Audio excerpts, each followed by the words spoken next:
সকাল সকাল এমন আদার চা খেতে এত ভালো লাগে, আর শীতের দিনে তো আরও ভালো লাগে। দুধের চায়ের মধ্যে একটু আদা ছেঁচে দিলে এটার যে স্মেলটা আসে সেটা খুবই ভালো লাগে খেতে। তো আমি এসে এখানে আমার এই মাটির মগটাতে খাই, আমার খুব ভালো লাগে। আর এখান দিয়ে দেখি আমাদের ম্যাও বাসার কোথাও নেই, তখন দেখি যে সে ছাদের মধ্যে রোদে কি সুন্দর রোদ লাগাচ্ছে গায়ে। আসলে এটা একটা ভালো হয়েছে পাশে ছাদ থেকে, কারণ সবসময় বাসা থেকে ভালো লাগে না। একটু ঘুরে আসে রোদের মধ্যে, আর শুকনো জায়গায় এত ধুলোবালি থাকেও না, থাকলেও সে আবার ঝেড়ে ফেলে, ওগুলো ওরা কীভাবে জানি পরিষ্কার করে ফেলে। আর এখানে আমরা আজকে রান্না করব হচ্ছে কই মাছ ফ্রাই করব, বেগুন ফ্রাই আর মুরগি।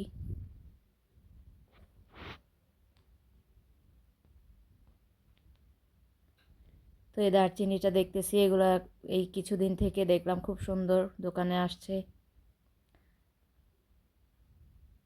তো এখন মুরগিটা বসাই দিব, এই জন্য আদা রসুন দিয়ে দিলাম আর কাঁচামরিচের এই পেস্টটা দিয়ে দিই, এটাই বেশি দিই এখন থেকে।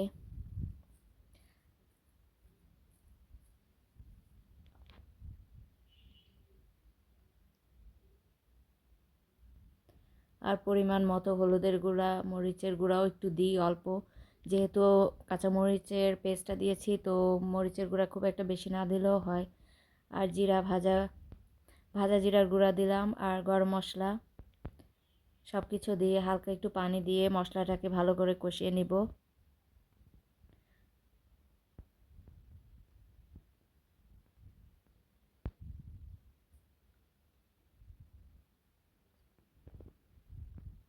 আসলে সব রান্নাই প্রায় একই রকমই, সব কিছু জাস্ট একটু আইডিয়া করে পরিমাণ মতো দিলেই হয়।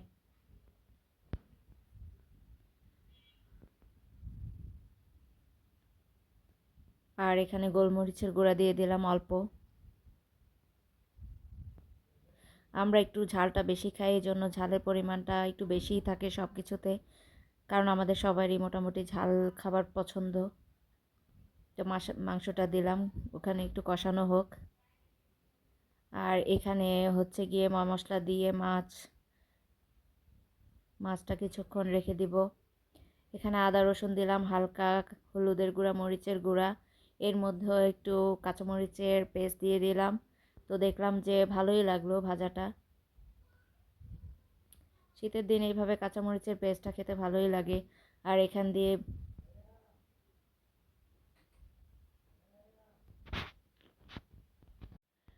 এখানে ওকে দিলাম হচ্ছে গিয়ে গরুর মাংস।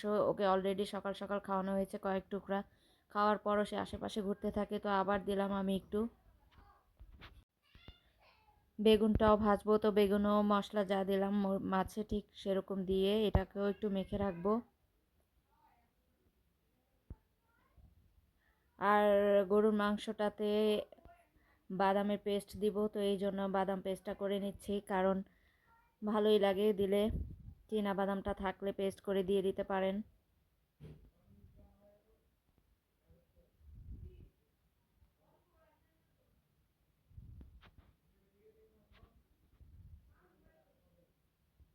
আর আজকে মজার একটা ভর্তা খাবো, বিশেষ করে এটা আমার খুবই প্রিয়, কই মাছ দিয়ে কাঁচামরিচ, ধনিয়া পাতা, পেঁয়াজ, রসুন হালকা হালকা করে সব ভেজে নিয়েছি। মাছটা ভালো করে ভাজতে হবে।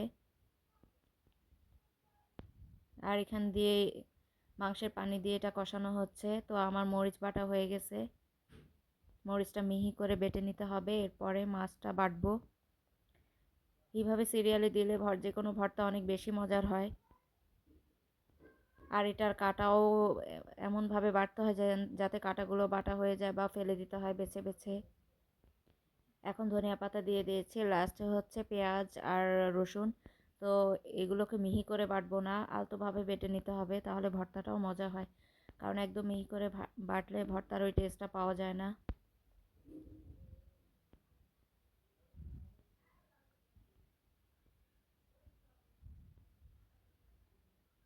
এখন সব একসাথে হালকাভাবে বেটে নিয়েছি, আমার ভর্তা বাটা শেষ। কই মাছের এই ভর্তাটা খুবই মজার হয়। হালকা পরিমাণ মতো লবণ দিয়ে এটাকে নিয়ে নিলাম বাটিতে। আর এখান দিয়ে দেখি আমাদের মেয়াওটা বসে আছে আলমারির উপর, এতদিন উঠতে পারেনি, এখন উঠে। আর এই রিমোটটা খুবই উপকার, খাটে বসে লাইট ফ্যান অফ অন করা যায়, এটা ভালো একটা সুবিধা। তো এই সিস্টেমটা করে নেওয়া যায়, অনেক সময় খাট থেকে উঠে খুঁজে পাওয়া যায় না অন্ধকারে সুইচ। আর সে এখানে বসে আছে, কখন এক লাফ দিয়ে উপরে উঠবে আবার নামবে, আবার জানালা দিয়ে বসে বসে বাইরের দৃশ্য দেখে। আসলে ওরাও বুঝে প্রকৃতির অনেক কিছু, ওরা দেখতে থাকে চুপচাপ। আর রায়ান এখান দিয়ে ওর ছোটোবেলার গাড়িটা চালাচ্ছে, আগে পারতো না, এখন খুব সুন্দরভাবে ব্রেক করে আবার এই রুম ওই রুম সব রুমে ঘোরাঘুরি করে গাড়ি নিয়ে। তো সন্ধ্যায় এখানে চা বসালাম, আমরা চা খাবো। এই দুধের চায়ে একটু আদা ছেঁচে দিলে খুব ভালো একটা ফ্লেভার আসে। আর এখান দিয়ে এসেও কালো কুচকুচে একটা কেক খেয়ে মুখটা কালো করে রাখছে, আবার দেখায় আমাকে হা করে।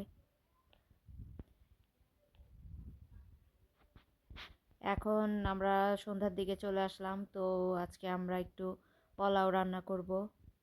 তো আমার আম্মার খুব শখ, সুন্দর সুন্দর পাতিল সে কিনে রাখছে, তার বিভিন্ন রকমের পাতিলের কালেকশন আছে। এখনও সে পারলে বিভিন্ন মেলায় গিয়ে, বিশেষ করে বাণিজ্য মেলা আসলে তো এই পাতিলের জন্যই আগে যেত।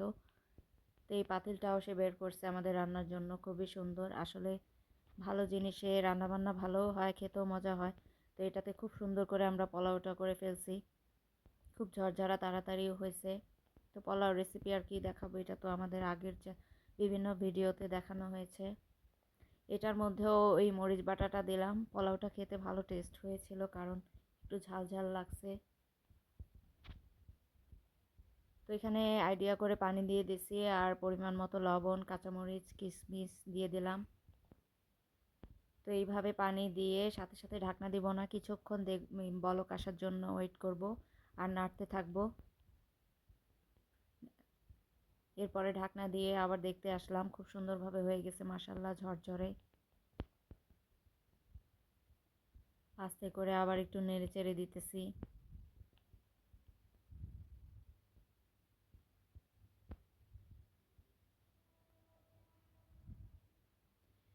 তো এখন একটু ঘ্রাণের জন্য দিয়ে দেব হচ্ছে গিয়ে ঘি, কয়েক চামচ ঘি এভাবে দিয়ে আবার ঢাকনা দিয়ে ঢেকে রাখবো একদম লো ফ্লেমে।